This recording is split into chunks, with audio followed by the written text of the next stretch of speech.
আসসালামু আলাইকুম বন্ধুরা, আজকে আমরা বানাবো ঘুড়ি ওড়ানোর লাটাই। অবশ্যই আমাদের এই ভিডিওটা শেষ পর্যন্ত দেখবেন, কারণ শেষ পর্যন্ত ভিডিওটা দেখলে ইনশাল্লাহ আপনারাও বানাতে পারবেন।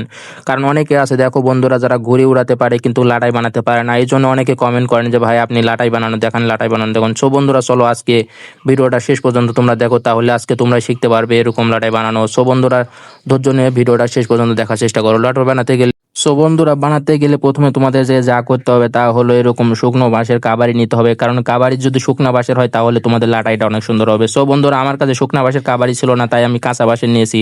আর বন্ধুরা, তোমাদের অবশ্যই সেগুলো কাবাড়ি এভাবে মাপ দিয়ে এভাবে চাঁচতে হবে, কারণ এভাবে তোমরা যদি ভালোভাবে চাঁচতে না পারো তাহলে কিন্তু তোমাদের লাটাই সুন্দর হবে না। সো বন্ধুরা, আমি কিভাবে বানাতেছি ঠিক সেভাবে ফলো করো এবং আমার ভয়েসটা মনোযোগ দিয়ে শোনো। বন্ধুরা, এই ভিডিও শেষ পর্যন্ত দেখলে তোমরাও কিন্তু বানাতে পারবে। সো বন্ধুরা দেখো, আমি প্রথমে এক সাইডে বানায় নিতেছি, কারণ এগুলো লাগবে, এরকম লাগবে দুইটা, আর ছোট লাগবে দুইটা। সো বন্ধুরা দেখো, আমি এক পারল শেষে নিয়েছি।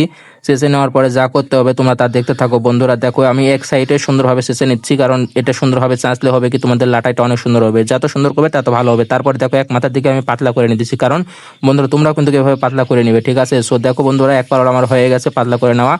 এরপরে নিচের দিকেও কিন্তু পাতলা করে নিতে হবে। সো সেম ভাবে নিচের দিকেও পাতলা করে নিবে, এবং আমিও কিন্তু এভাবে নিই, আর তোমরাও কিন্তু এভাবে নিবে। বন্ধুরা মনে রাখবে, এভাবে নিলে বাড়তে কিন্তু সুবিধা হবে।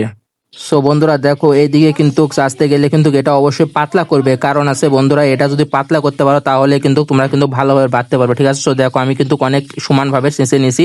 সো বন্ধুরা, পরবর্তী কিন্তু আরেকটা কিন্তু এভাবে সেম মাপে কেটে নিতে হবে, কারণ দুইটাকে এক সমান করতে হবে। কম বেশি যদি হয় তাহলে তোমাদের লাটাই বানাতে গেলে একটু সমস্যা হবে, কারণ কম বেশি হলে লাটাইটা সুন্দর হবে না, এবং সুতা জড়ানোর সময় কিন্তু একটু সমস্যা হবে। সো বন্ধুরা দেখো, আমি কিন্তু এটাও কিন্তু ভালোভাবে চেঁচে নিতেছি, কারণ যত সুন্দরভাবে চাচবে তত সুন্দর তোমাদের লাটাই হবে। এই কথা মাথায় মনে রেখে ভালোভাবে চাচবে। আর অবশ্যই বন্ধুরা দেখো, এটা কিন্তু সুন্দর হতে হবে, কারণ সুন্দর হতে থাকলে সবাই তোমার হাতের দিকে তাকাবে যে তোমার লাটাইটা সুন্দর হয়েছে। সো দেখো বন্ধুরা, সবাই কিন্তু ঘুড়ি বানাতে পারে কিন্তু লাটাই কিন্তু সবাই বানাতে পারে না। সো বন্ধুরা দেখো, এই ফেলেও কিন্তু আমি কিন্তু সুন্দরভাবে এটা কিন্তু চেঁচে নিতেছি, ওই পারে নিছি, এবং দেখো সেম ভাবে এই পারও নিতেছি, কারণ চাচা যত সুন্দর হবে আর লাটাই বানানো কিন্তু তত সুন্দর হবে। সবসময় একটা কথা মাথায় কিন্তু রাখবে বন্ধুরা। সো দেখো, আমার কিন্তু দুটা কিন্তু চাচা হয়ে গেছে। এরপর আমাকে যা করতে হবে তোমরা তা দেখো। আমি দেখো একটু না, ওইটা একটু বড় ছিল, সো ওটা একটু সমান করে নিলাম, আরো ভালো করে কেটে নিলাম। এবার দুটা কিন্তু আমাদের হয়ে গেছে, এবার আরো দুটা নিতে হবে, কিন্তু এই দুটা হতে হবে ছোট, ঠিক আছে? আর এই দুইটা আগের সে একটু চিকন বানাতে হবে, কারণ ওই দুটা একটু মোটা রাখবে বন্ধুরা, আর এই দুটা কিন্তু একটু চিকন রাখবে, চিকন বানানোর আগে। সো দেখো বন্ধুরা, আমি কিন্তু ওইটার বুকও মেরে নিতেছি, কারণ ওইটা যদি বুক পাতলা করে নিতে হবে, কারণ ওই এই কাবারটা একটু পাতলা করে নিতে হবে। সো দেখো বন্ধুরা, আমি কিন্তু অনেক সুন্দরভাবে চেঁচে নিতেছি। সো তোমরাও কিন্তু কিভাবে চেঁচে নিবে, কারণ যত সুন্দরভাবে চাচবে তত সুন্দর কিন্তু হবে। সো বন্ধুরা দেখো, তোমরা কিন্তু সেম ভাবে এভাবে কেটে নিবে, আর অবশ্যই ওই দুটার চেয়ে এই দুটা কিন্তু অনেক ছোট রাখবে, কারণ এই দুটা মাথার দিকে থাকবে আর ওই দুইটা মনে করো যে মধ্যে থাকবে। সো এগুলো ছোট করতে হবে। দেখো বন্ধুরা, আমি কিভাবে মিলাইতেছি। সো সেম ভাবে তোমরাও কিন্তু এভাবে কিন্তু মিলাবে। আর একটা কথা বন্ধুরা, আমরা আজকে যে লাটাই বানাইতেছি এটা কিন্তু অবশ্যই আমরা একজনকে গিফট করব, মানে আমাদের একজন সাবস্ক্রাইবারকে দিব। সো এটা দেখাবো সবার শেষে। আর বন্ধুরা দেখো, দেখতে দেখতে কিন্তু আমার একটা হয়ে গেছে। সো আমি দেখো আরেকটার মাপ দিছি, দিয়ে ওইটাও সমান করে কেটে নিছি, কারণ সবসময় বন্ধুরা দুইটা কিন্তু সমান রাখবে, ওই বড় দুইটাও সমান রাখবে এবং ছোট দুইটাও সমান রাখবে। তো সমান সমান রেখে দেখো বন্ধুরা, আমি কিন্তু এটাও কিন্তু একটু চাচাচাচি করবো, কারণ একটু চাচাচাচি করে নিতে হবে, এবং এইটারও কিন্তু মুখ কিন্তু পাতলা করে নিতে হবে, ঠিক আছে? সো দেখো বন্ধুরা, আমি কিন্তু মুখ কিন্তু পাতলা করে নিতেছি, তোমরাও কিন্তু এভাবে পাতলা করে নিবে, কারণ মুখ যদি পাতলা করে নাও তাহলে কিন্তু তোমাদের বাড়তে অনেক সহজ হবে। আর বন্ধুরা দেখো, আমি কিভাবে করি ঠিক মনোযোগ দিয়ে তোমরাও কিন্তু সেম ভাবে করলে তোমরাও কিন্তু সহজে করতে পারবে।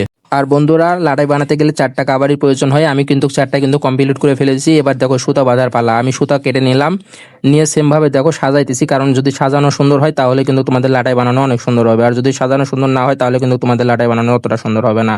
তো দেখো বন্ধুরা, আমি কিভাবে সাজাই নিতেছি সেম ভাবে তোমরা কিন্তু কিভাবে সাজাই নিবে, কারণ সাজাই নিলে মাপ ভালো থাকবে। আর দেখো মধ্যে মাঝখানে আমি সুতোতে বেঁধে নিতেছি, ঠিক সেম ভাবে তোমরাও কিন্তু এভাবে বেঁধে নিবে, কারণ যত শক্ত করে বাঁধবে তোমাদের লাটাইটা কিন্তু তত শক্ত হবে।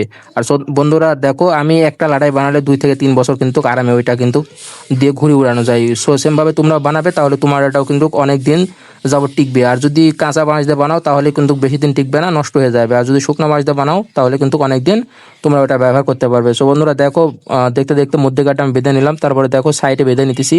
তো তোমরাও এভাবে কিন্তু বেঁধে নিবে। তোমরা যদি এভাবে বাঁধতো তাহলে কিন্তু তোমাদেরও অনেক শক্ত শক্ত লাটাই হবে, আর যদি ভালো করে বাঁধতে না পারো তাহলে কিন্তু শক্ত হবে না। সো মনোযোগ দিয়ে দেখো আমি কিভাবে বাঁধছি আর কিভাবে লাটাই বানাইতেছি। সো বন্ধুরা দেখো আমি দেখতে দেখতে কিন্তু আরেক সাইডেও কিন্তু বেঁধে নিলাম। এবার আমাদের যা করতে হবে অন্য সাইডে বাঁধতে হবে, আর অন্য সাইডে বাঁধতে গেলেও আরেকবার দেখে নিবে যে তোমাদের লাটাইটা মাপ ঠিক আছে কিনা। দেখো আমি কিন্তু এই পারে কিন্তু শক্ত করে বাঁধছি, কারণ এটার একটা বিষয় আছে যে সব দিকে কিন্তু শক্ত করে বাঁধতে হবে। শক্ত করে বাঁধলে পরবর্তী তোমার লাটাইয়ের কোনো সমস্যা হবে না। আর যদি শক্ত করে যদি না বাঁধো বন্ধুরা, তাহলে কিন্তু পরবর্তীতে এটা যদি কাঁচা হয় তাহলে রোদে শুকিয়ে যখন যাবে তখন কিন্তু তোমাদের বাঁধন কিন্তু খুলে যাবে। আর যদি শুকনা হয় তাহলে কিন্তু শক্ত করে বাঁধলেও কিন্তু খুলবে না। সো দেখো আমাদের লাটাই কিন্তু প্রায় সম্পূর্ণ হয়ে যাইতেছে আলহামদুলিল্লাহ। আমি যেভাবে লাটাই বানাতেছি বন্ধুরা, ঠিক সেভাবে তোমরা কিন্তু এভাবে লাটাই বানাবেন, ঠিক আছে। সো দেখো বন্ধুরা আমাদের কিন্তু প্রায় লাটাই হওয়ার কাছাকাছি চলে এসেছে আলহামদুলিল্লাহ। বন্ধুরা দেখো আমাদের কিন্তু লাটাই কিন্তু প্রায় সম্পূর্ণর কাছাকাছি। তারপরে সম্পূর্ণ করার পরে তোমরাও দেখতে পাবে যে লাটাইটা কত সুন্দর হয়েছে, এবং আমি কিন্তু নিজে কিন্তু সুতো জড়ায় তোমাদেরকে দেখাবো যে এটাতে কত জোরে সুতো জড়ানো যায়। কারণ ঘুড়ি উড়ানোর সময় অনেক সময় আছে অনেক সুতো সেরে দিলে কিন্তু জড়াতে অনেক সমস্যা হয়। সো এরকম যদি লাটাও বানাও তাহলে কিন্তু তোমাদের কিন্তু বেশিক্ষণ লাগবে না সুতো জড়াতে। সো বন্ধুরা তোমরা কিন্তু ভিডিও সম্পূর্ণ পুরোপুরি দেখো, তাহলে তোমরাও দেখতে পাবে এই লাটাতে কিভাবে সুতো জড়ানো হয় এবং কতটা জোরে জড়ানো যায়। সো বন্ধুরা দেখো আমাদের কিন্তু সম্পূর্ণ হয়ে গেছে আলহামদুলিল্লাহ। দেখো অনেক সুন্দর লাগতেছে দেখতেও। সো আমি আরেকটা লাটাই থেকে দেখো সুতা খুললাম, খুলে এখানে দেখো বাঁধলাম, বাঁধার পরে দেখাবো তোমাদেরকে কিভাবে এটাতে জড়ানো যায়। সো বন্ধুরা মনোযোগ দিয়ে একটু দেখো, দেখো এভাবে নিবে, দেখো এভাবে যত জোরে পারবে তত জোরে জড়াতে পারবে। এবং সো বন্ধুরা ভিডিও সম্পূর্ণ দেখার জন্য অসংখ্য ধন্যবাদ, এবং সবাই লাইক সাবস্ক্রাইব কমেন্ট করে জানাবেন ভিডিওটা কেমন ছিল।